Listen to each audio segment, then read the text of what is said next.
the Golden Girl of Cardfight Vanguard Willdress yet again receive support, as if she's not broken enough. They introduced support that actually makes her even more broken. Not particularly on the offensive side, but the defensive side is something to really concern about.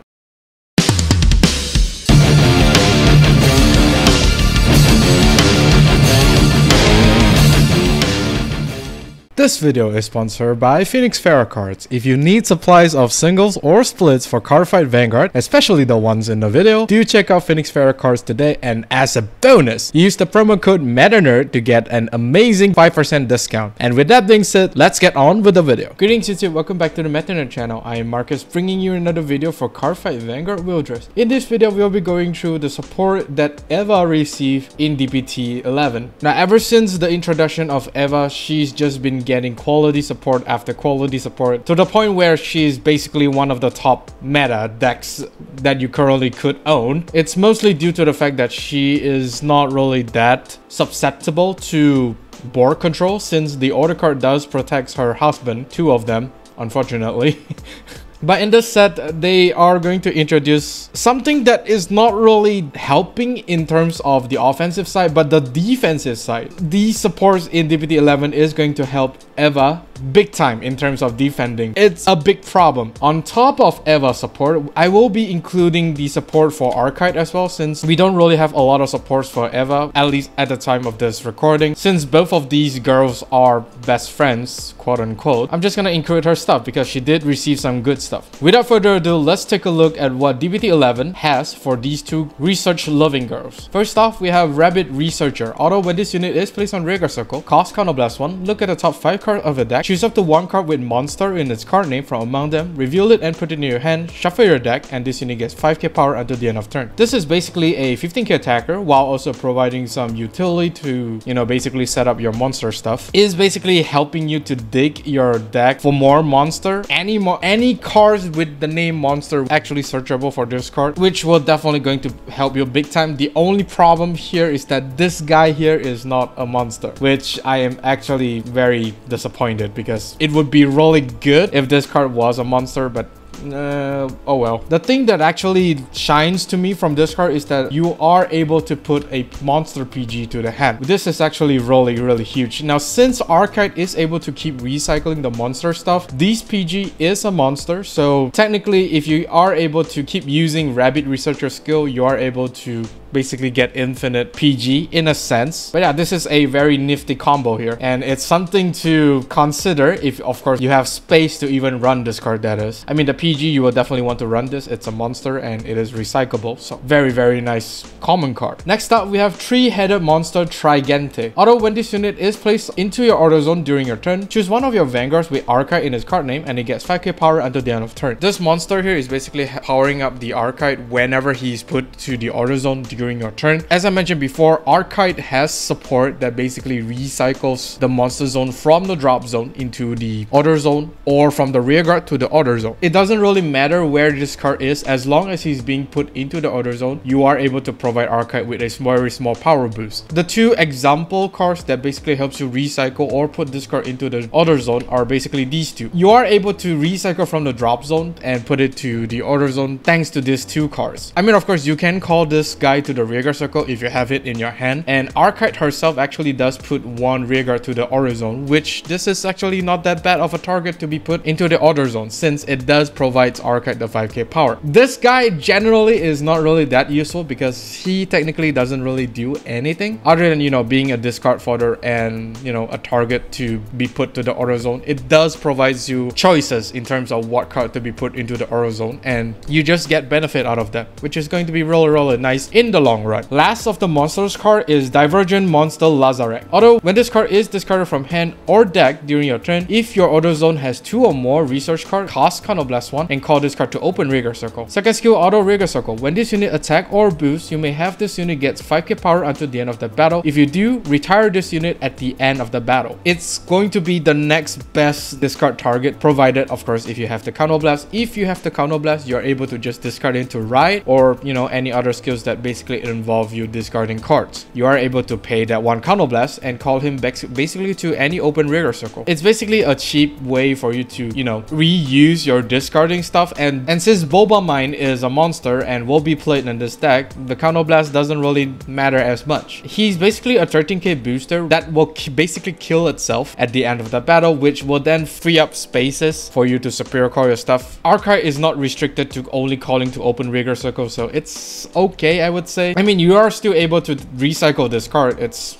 definitely not that bad. This card just helps with board building in the early to mid game. In the late game, he's basically just going to be a 13k booster that basically kill itself. That's all. Not too bad, but not too great either, I would say. We're moving on to the Eva supports. First off, we have a Blitz order, Fluctuate Buster Bullets. Choose up to 2 grade 2 or greater unit cards with different card names from your drop. Call them to Guardian Circle. Choose one of your units and it gets 10k power until the end of that battle. This is probably going to be the meatiest shield that Eva can have, thanks to the fact that both Obscudite, the husband, are 10k shield. And since this card does give an additional 10k, it means that this whole combo is a 30k shield by themselves, provided if you have both of these two grade 3s and Obscudite in the drop zone. With a 30k shield, I'm telling you, there's a lot of stuff that you can basically guard against. This is not taking into the fact that you have both of the husband on the front row, so yeah, you could basically just throw out a 50k shield and, you know, guard a roll big attack. So yeah, this card is gonna be really insane. However, the main problem for this card is that there is not a lot of space to be run. Deck space is pretty much very tight at this point in time. But then the main question that you have is that, is it really necessary for you to run such a defensive card inside an already innately defensive deck? Eva without this card is actually very defensive as is already. So the question here is that whether or not you would want to sacrifice your pieces to run a bigger shield. And the beauty of this card is that this card isn't exactly costing anything, while at the same time not restricted to Eva. Any deck within Brandt is able to use this card. This card is going to be so broken, but it's especially broken in Eva. That's what I want to talk about. So yeah,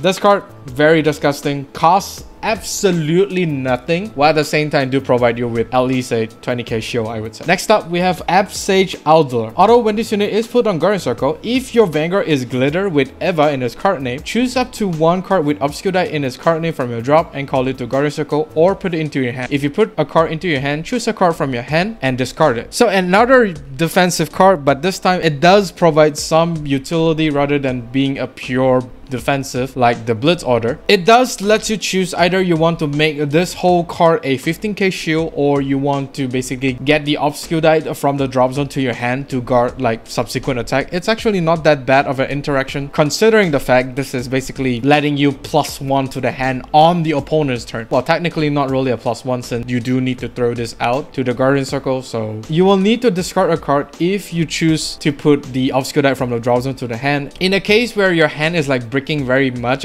this mandatory discard isn't going to be a problem, since it does help you set up your offensive turn as well. However, the same question remains the same for this card as is the Blitz order, because do you really need another defensive card at the expense of some of your combo pieces that you have in your deck? Probably, because most of your attackers for Eva is going to be both Obscudite. So the only bigger question here is that whether or not you want to sacrifice some utility for more defensive while providing some utility, or you'll want to sacrifice your boosters. That's basically where you have to focus on which route you want to take with Eva. But at this point, I think you understand that Eva is going to be the most defensive deck out there while still attacking for really stupid numbers and double crit. I'm really concerned in terms of how Eva will progress from here. Next is Lady Fencer of Bipolar Nebula. Auto Rigor Circle. When this unit attacks, if your drop has a Blitz order, cost Soul Blast 1, and this unit gets 10k power until the end of that battle. Second skill, Auto Rigor Circle. At the end of that battle, this unit attacks a Vanguard, cost Counterblast 1, and bind this unit. Search your deck for up to 1 grade 2 or greater Blitz order without Regali's piece, reveal it and put it into your hand and shuffle your deck. If your drop has a Blitz order, you may search for a set order instead of a Blitz order. A 20k by itself whenever you have a Blitz order. This is a generic attacker,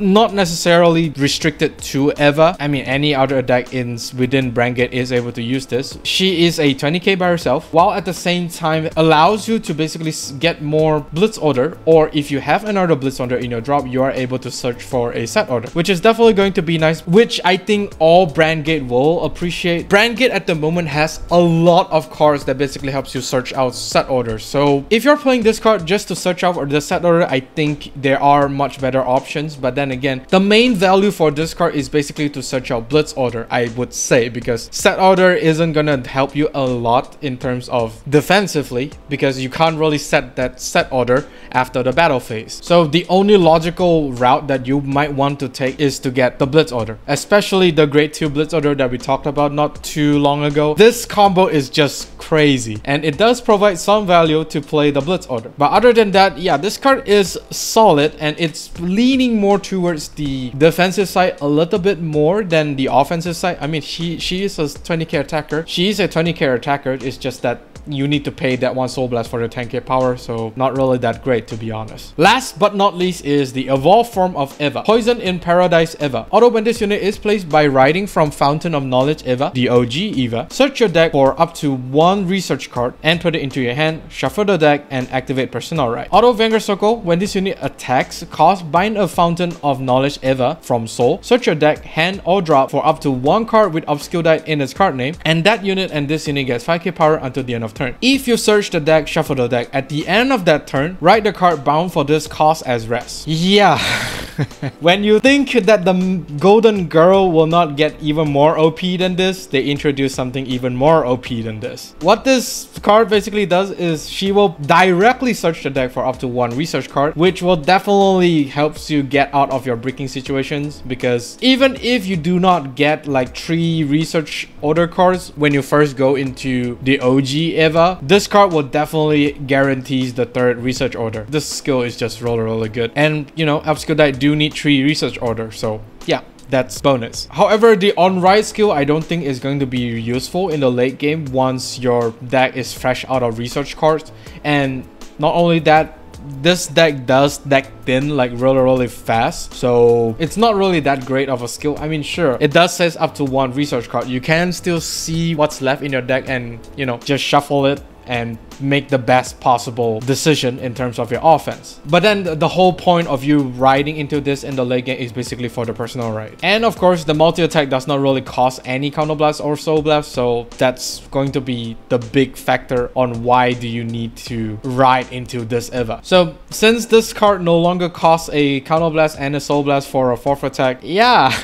it's gonna be even broken now, isn't it? The biggest difference between this Eva and the OG Eva in terms of the multi-attack is that you are able to search an extra zone for the Obscure, which is the drop zone. For the OG Eva, you are only able to Superior Call Obscure from the deck or hand. This Eva here basically allows you to search from the drop as well. Yay! This is going to be so stupid now, isn't it? And not only that, it does give the Obscure an extra 5k power, which the OG doesn't really give. So you might think 5k power isn't really that big, but in terms of Obscure, it does actually makes a difference. So yeah, now this is what I call an upgrade. Yeah, she is basically Golden Girl of the Year. 2 years in a row. And that is all for this video. Do let me know down in the comment section of what you think about Eva, as well as Arkhite, which I think she should appear now. Do like and subscribe if you like this video, and of course don't forget the bell notification icon so that you don't miss a video I upload. With that being said, I'll see you all on the field. Even when you feel low, you can still go. Even when you feel slow, you can still go. Even when there's no hope, you can still go. I never answer to no, man, I still go. Go, go.